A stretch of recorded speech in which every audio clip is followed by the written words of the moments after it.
This next story could easily become a movie. It's the tale of a family who packed their things to spend more than a year sailing the world on their boat. When they reached the Pacific, tragedy hit. They were shipwrecked, marooned at sea, and sure they were going to die. Jim Murray with their miraculous story. Sailing around the world was their dream, but in an instant, it became their worst nightmare. I just thought I was in a scene from Titanic. Jean and John Silverwood and their 4 children were shipwrecked in the middle of the South Pacific. The Silverwoods were cruising on their 55-foot catamaran they named the Emerald Jane. Our first day at sea, we're rocking and rolling. This is home video of the family on the $500,000 boat. John is a retired real estate developer and took his family on an 18-month sail around the world. But on the last leg of their journey, an unforeseen disaster. The family was in French Polynesia, about 350 miles west of Tahiti.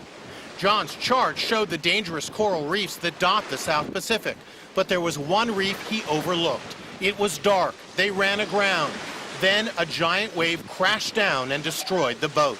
The most painful thing of all was this realization that I couldn't escape because I was trapped, and that realization was that I had brought my family here.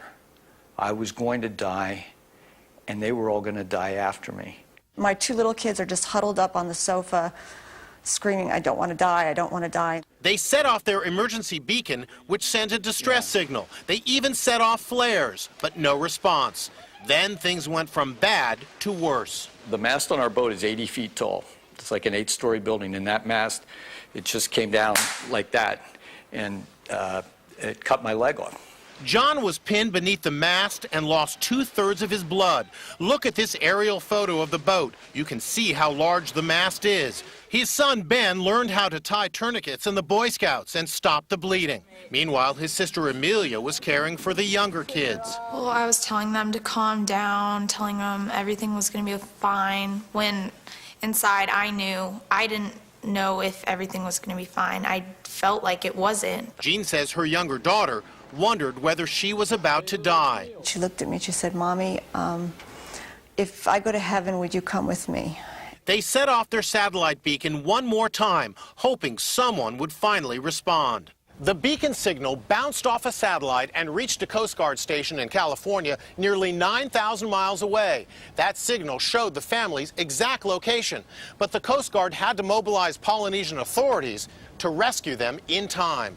John was airlifted to a hospital in Tahiti, but his ordeal wasn't over yet. And I pop it off like this. John's leg was too badly injured, and doctors in Tahiti had to amputate it. He now wears a prosthetic leg. Now the Silverwoods are back on dry land at their home in San Diego. They've written a book about their ordeal called Black Wave. They believe their strong family bond kept them going when all hope seemed lost. And amazingly, they say despite all that happened, they'd go sailing around the world again. I'd absolutely do it again. Coming